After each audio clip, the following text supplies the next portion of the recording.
یہ سورۃ اللقمان کی آیت ہے 34. یہاں پہ آیت جی ہے ان اللہ عندہ علم الساعہ. تو اس میں آگے جا کے یہ بھی ہے کہ اس میں حدیث میں آتا ہے کہ نو ون نوز کہ جو رحم میں ہے یعنی بچہ وہ کیا ہوگا. تو اس میں کانٹیکسٹ یہ ہے کہ ایک بندہ آتا ہے وہ پوچھتا ہے کہ مطلب 5 سوال پوچھتا ہے پروفیٹ صلی اللہ علیہ وسلم سے، اور پروفیٹ صلی اللہ علیہ وسلم ان کو جواب دیتے ہیں کہ no one knows what is in the wombs but only Allah. یہ صحیح بخاری 7379 ہے. تو اس پہ لائک کچھ لوگ کرٹیسائز کرتے ہیں کہ آج کے زمانے میں لائک سائنٹیفکلی وی کین نو کہ اس کا جینڈر کیا ہوگا. میں نے آیت دیکھیے یہاں پہ اصل میں اسکرین جو پہ لے آیا. قرآن کی آیت ہے نا، وہ قرآن کی آیت ہے، اگر آپ اس کو عربی میں اس کو اگر آپ ٹرانسلیٹ کریں گے نا، وہ یعلم ما فی الارحام، کہ اللہ رب العالمین جانتا ہے کہ ما فی الارحام، ارحام ہوں میں کیا ہے. تو عربی میں ایک چیز ہوتی ہے من اور ایک چیز ہوتا ہے ماں. ماں کا مطلب ہوتا ہے کیا. تو اس ہوں میں جو قرآن کی آیت ہے اس میں صرف جینڈر کا ذکر نہیں ہے کہ اللہ تعالیٰ نے اس میں کہا ہے کہ ماں کے پیٹ کے اندر جینڈر کیا ہے وہ اللہ تعالیٰ کے علاوہ کوئی نہیں جانتا ہے، بلکہ ماں کے پیٹ کے اندر کیا ہے وہ کوئی نہیں جانتا ہے. اب کیا میں نا بہت ساری چیزیں آ جاتی ہیں. کیا میں یہ آتا ہے کہ جو پیدا ہونے والا بچہ ہے، سب سے پہلی بات تو یہ آتی ہے کہ وہ شقی ہے یا سعید ہے. یعنی آپ جو مفسرین ہیں ان کے اقوال نکالیں گے اس موضوع پر تو آپ کو پتہ چلے گا کہ وہ نیک بخت ہے یا وہ جو ہے وہ جنت مطلب بدبخت ہے، جنتی ہے کہ جہنمی ہے، نیک اور صالح ہے کہ بدکار ہے. یہ اللہ کے علاوہ کوئی نہیں جانتا، کیونکہ ماں جو ہے نا وہ عموم کے لیے آتا ہے، تو اس میں بہت ساری چیزیں آتی ہیں. اسی طرح سے وہ دنیا میں آنے کے بعد کتنا دن زندہ رہے گا، کیسے اس کے دنیاوی اعمال ہوں گے، کیسے اس کے اخروی اعمال ہوں گے، یہ ساری چیزیں اس کے اندر آتی ہیں، اور یہ اللہ تعالیٰ کے علاوہ کوئی نہیں جانتا ہے. قرآن کی جو آیت ہے اس میں جینڈر کا لفظ کہیں نہیں ہے. وہ جی یعلم ما فی الارحام، اللہ رب العالمین چاہتا ہے جانتا ہے کہ ارحام میں کیا ہے. باقی رہا معاملہ غیب کا، تو دیکھیے ہم جو قرآن مجید کی آیت اصل میں علم غیب سے اللہ تعالیٰ کے تعلق رکھتی ہے. اور جب ہم یہ کہتے ہیں نا قرآن مجید میں اللہ تعالیٰ نے بار بار مختلف مقامات پہ فرمایا ہے کہ اللہ رب العالمین کے علاوہ کوئی غیب نہیں جانتا ہے، تو جب یہ کہا جاتا ہے نا کہ اللہ تعالیٰ کے علاوہ کوئی غیب نہیں جانتا ہے، تو یہاں بھی یعلم و علم کا باقی بات ہو رہی ہے. قرآن کے مختلف مقامات پہ اللہ تعالیٰ نے یہ بات کہی کہ اللہ تعالیٰ کے علاوہ کوئی غیب نہیں جانتا ہے.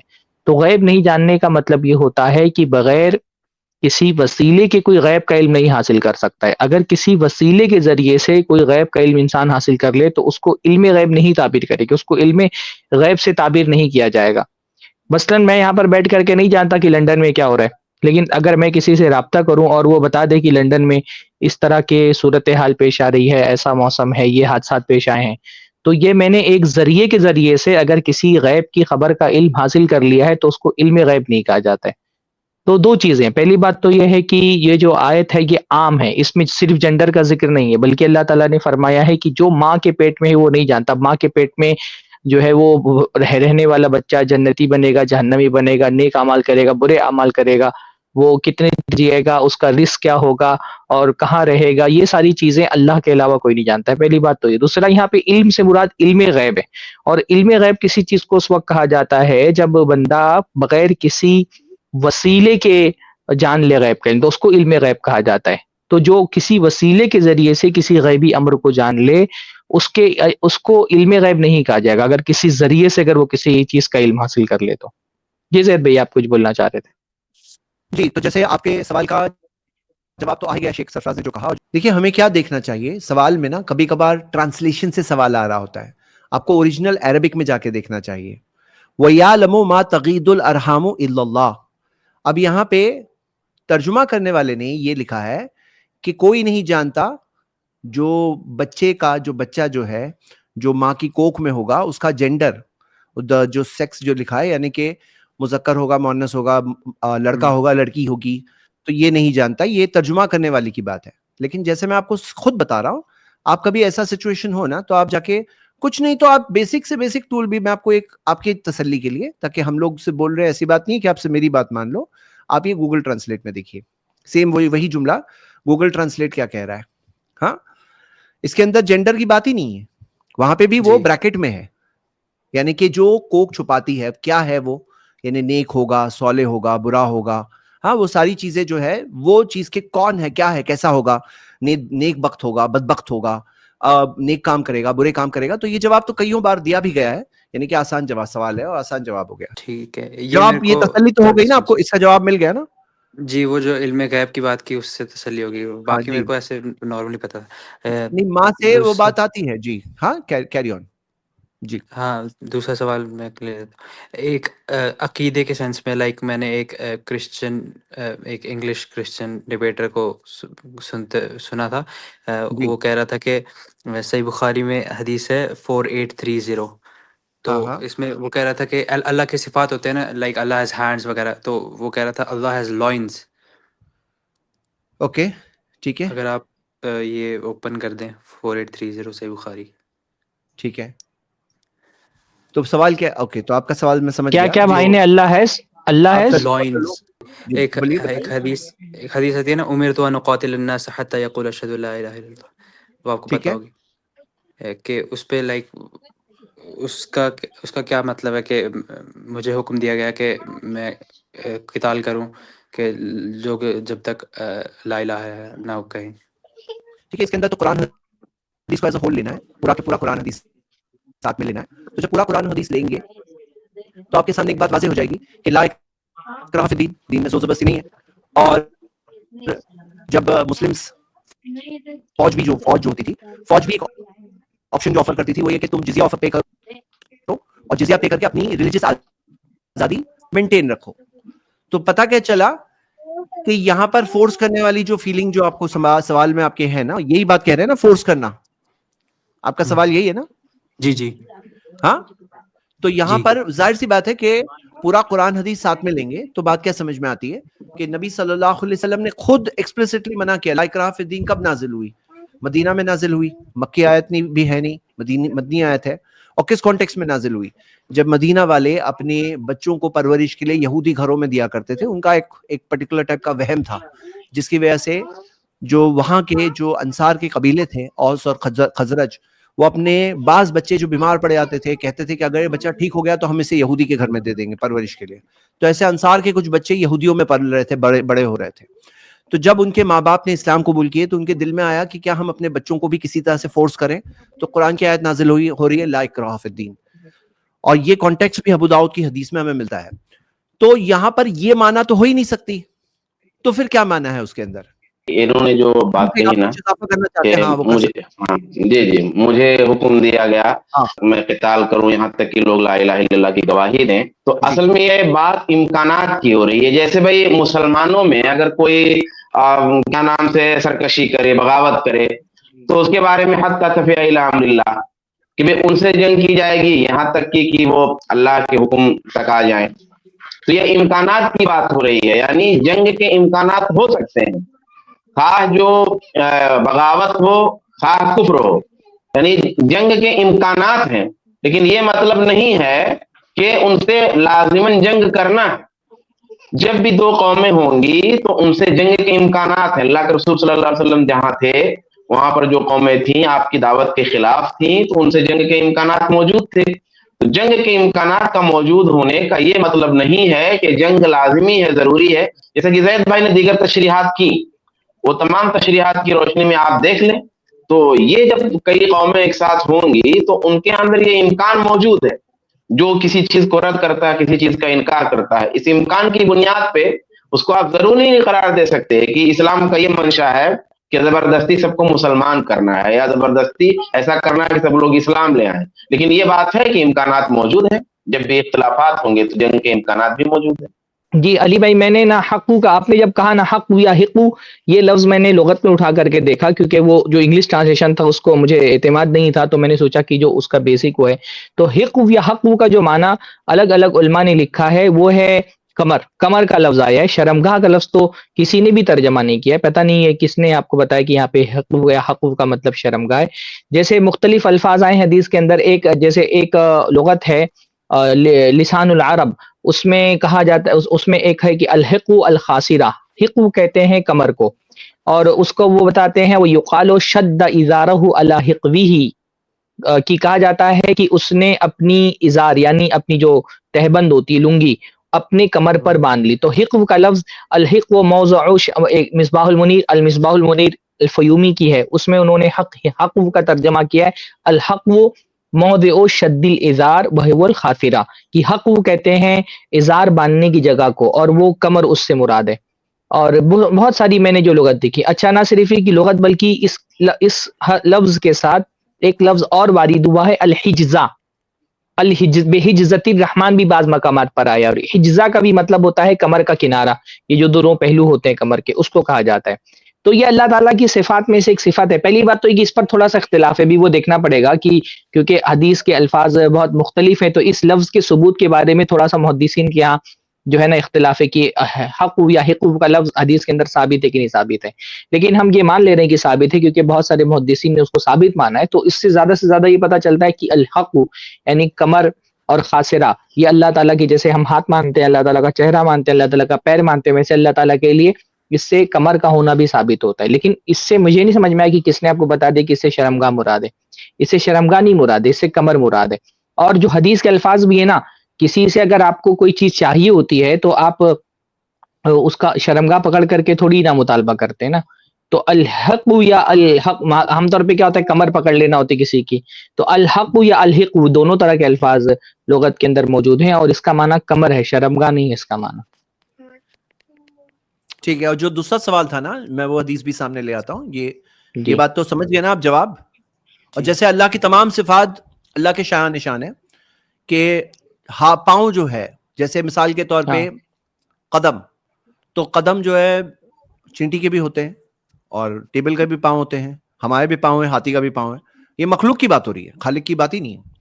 تو یہاں پر جو اس حدیث کے اندر بھی جیسے تمام اللہ کی صفات شان نشان ہے، ایسے اسی طرح یہ بھی جیسے اللہ تعالیٰ کے شان نشان ہو ویسے ہی ہے.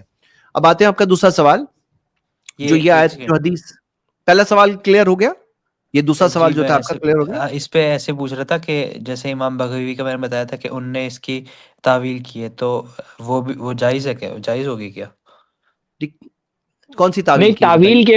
تعویل کے بارے میں جو ہمارا موقف ہے وہ بہت واضح ہے کہ اللہ تعالیٰ کی جو صفات آئی ہیں حدیث کے اندر، ان کا جو اصلی معنی ہے وہی مراد لیا جائے گا، جب تک وہ اصلی معنی مراد لینے کے لیے ہمارے پاس کوئی وجہ ہوگی کہ اصلی معنی مراد نہ لیا جائے. تو اصلی معنی اللہ تعالیٰ کا جو حقوق کا یا حجزہ کا جو اصلی معنی ہے، اس کو مراد لینے میں کوئی حرج کی بات نہیں ہے، وہ اللہ تعالیٰ کے لیے ثابت ہے، تو ہم اس کو اصلی معنی مراد لے لیتے ہیں.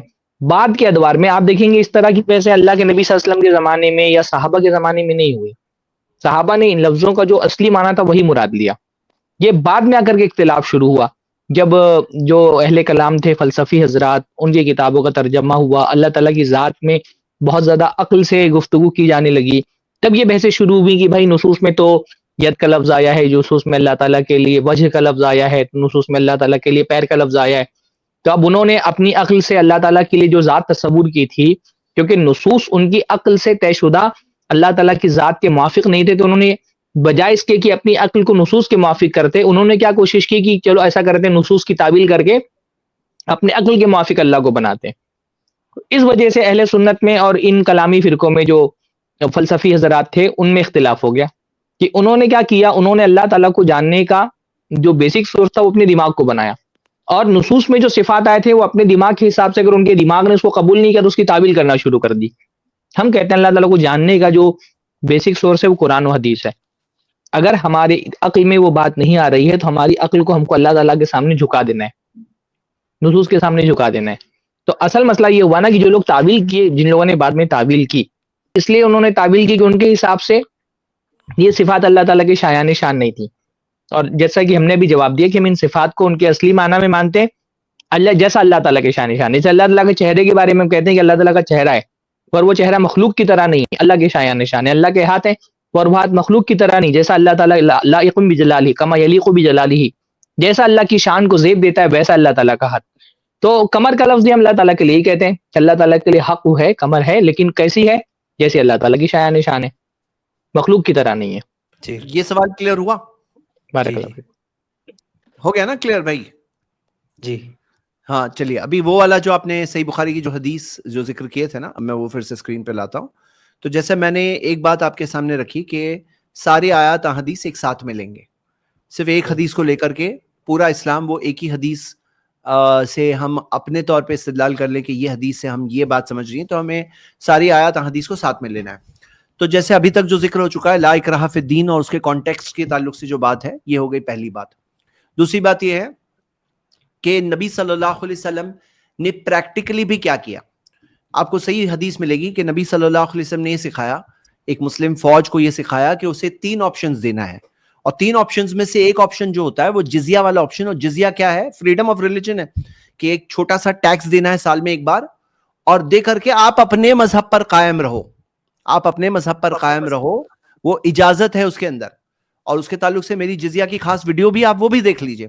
تو یہاں پہ حتی یشہدوا اللہ الہ الا اللہ وان محمد رسول اللہ, جو یہ ہے نا, تاکہ لوگ یہاں تک کہ مجھے یہ حکم دیا گیا ہے انقاتل الناس, کہ میں لوگوں کے ساتھ جنگ کروں یہاں تک کہ وہ یہ گواہی دے دے کہ نہیں ہے کوئی معبود برحق سوا اللہ کے, اور محمد صلی اللہ علیہ وسلم اللہ کے سچے رسول ہیں. اگر اس سے کوئی یہ کہہ رہا ہے کہ اس سے مطلب ہے کہ اسلام ریلیجن کو فورس کرنا سکھاتا ہے, تو لا اکراہ فی الدین کا کیا کریں گے؟ اور جو جزیہ کا کنسپٹ ہے کہ جزیہ دو اور اپنے ٹیکس پر اپنے مذہب پہ رہو, تو حتی یشہدوا لا الہ الا اللہ یہ کیا ہے مطلب؟ تو یہاں پہ بات یہ ہے کہ اگر وہ گواہی دے دے کہ نہیں ہے کوئی معبود برحق سوا اللہ کے اور محمد صلی اللہ علیہ وسلم اللہ کے سچے رسول ہیں, تو وہاں پہ وہ جنگ اینڈ ہوتی ہے. یعنی کہ وہاں پہ وہ 3 آپشنز میں سے ایک ہے, تمہیں اسلام قبول کرنا ہے اسلام قبول کرو, جزیہ دے کر کے اپنے مذہب پہ باقی رہنا اپنے مذہب پہ باقی کرو. اور اگر کسی بھی طرح سے, اس سے پہلے ریکنسیلیشن کی بھی ایک سٹیج ہے کہ مطلب صلح کا بھی ایک سٹیج ہوتا ہے جو نبی صلی اللہ علیہ وسلم نے خود بھی کیا کہ صلح ٹریٹی وغیرہ, اور صلح اگر نہیں ہو رہی ہے اور جنگ تک بات گئی تو بھی یہ 2 آپشنز دیے جا رہے ہیں, اور پھر اس کے بعد میں لاسٹ آپشن ہے اگر کوئی راستہ نہیں چل رہا ہے تو پھر فائٹنگ ہے. اب یہاں پہ سوال کیا ہے؟ سوال یہ ہے کہ کیا یہ فریڈم آف ریلیجن میں مذہبی آزادی میں انٹرفیئر کرنے والی بات یہاں پہ آ رہی ہے؟ تو ساری آیات حدیث کو جمع کرتے ہیں, نبی صلی اللہ علیہ وسلم نے خود پریکٹیکلی کیا کیا وہ ساری چیزوں کو دیکھتے ہیں, تو کلیئرلی دکھتا ہے کہ اس سے یہ مطلب نہیں ہے کہ فورس کیا جائے گا, ریلیجن فورس کیا جائے گا, اس سے مطلب نہیں ہے. اچھا ایک اور پوائنٹ ہے یہاں پہ جو لفظ ہے نا, آپ یہ لفظ دیکھیے کہ قاتلہ, تو یہ جو باب ہے نا قاتلہ, اس کے اندر 2 لوگ مراد ہے, 2, یعنی کہ ایسا نہیں کہ سنگل ایک کی طرف سے اٹیک. تو جو اٹیک کے اندر یہاں پہ بات یہ ہے کہ 2 سائیڈز ہیں, یہ بات بھی اس کے اندر بات آ رہی ہے قاتلہ یہ لفظ کے اندر, کہ دونوں طرف سے فائٹنگ ہو رہی ہے, اور اس کے اندر اللہ کے رسول صلی اللہ علیہ وسلم نے ذکر کیا ہے. تو یہ بھی ایک بات ہے جو ہم اس میں دیکھ رہے ہیں. ٹھیک ہے, تو یہ سوال کا جواب بھی مل گیا آپ کو, امید کرتے ہیں انشاءاللہ. جی 3 سوال کے جواب آج مل گئے. آپ باقی آپ کے جو سوال ہے انشاءاللہ اور بھی ڈسکس کریں, اور امید کرتا ہوں آپ کو سارے سوالوں کے جواب مل جائیں گے انشاءاللہ. ایک چیز پوچھ سکتا ہوں؟ کر سکتے ہیں. اتنی بات سمجھ لیجئے, یہ جو آبجیکشنز ہے نا 1 2 3 4 5 6 7 8 9 10 کتنے چاہیے, یعنی آپ دیکھو گے سب فیک پہ فیک ثابت ہوں گے. آؤٹ آف کانٹیکسٹ جب وہ لوگ بات کو لاتے ہیں نا تبھی سوال اٹھا پاتے ہیں, یعنی ادھوری بات کو لے کر ہی سوال اٹھا پاتے ہیں, یہی بیک گراؤنڈ ہے ان کا. تو جب اس طرح سے ملتا ہے نا تو اس کے بعد میں آپ کو ایک اصلیت سمجھنا ہوتا ہے. آپ میری ایک سیریز ہے وائی اسلام 100 ریزنز, آپ وہ دیکھ لیں گے سمجھ لیں گے نا تو آپ کو دل کو اطمینان مل جائے گا. پھر اس کے بعد میں سوال کا جواب صرف ایک اکیڈمک طور پر ہے کہ اچھا یہ سوال لوگ پوچھ رہے ہیں اس کا جواب کیا ہے, وہ جاننے کی کوشش کریں, لیکن ایمان کوشچن میں نہیں آنا چاہیے. ہمارا ایمان سیف اور محفوظ اور یقین کے ساتھ پوری طرح سے جمع ہوا ہو دین اسلام میں, اسلام کی تعلیمات میں. جو سوال ہے اب ہم وہ سوال کا جواب صرف جاننے کی کوشش کر رہے ہیں. ہاں ٹھیک ہے انشاءاللہ علی بھائی. اس کلپ کی فل ویڈیو دیکھنے کے لیے ہمارے چینل پر ضرور آئیں. آئی پلس ٹی وی نے ایک نیا یوٹیوب چینل شروع کیا ہے جس کا نام ہے آئی پلس ٹی وی اختلاف کا حل. اس چینل پر صرف اختلافی مسائل پر ویڈیوز آئے گی, لیکن دلائل کے ساتھ اور بھائی چارگی کے ساتھ. آپ کو میں دعوت دیتا ہوں کہ آپ بھی ہمارے اس چینل کو سبسکرائب کریں, ہماری ویڈیوز کو شیئر کریں اور نوٹیفیکیشن آئیکن کو آل سلیکٹ کریں تاکہ آپ کو ہماری ویڈیوز کا نوٹیفیکیشن مل سکے. جزاک اللہ خیر, والسلام علیکم ورحمۃ اللہ.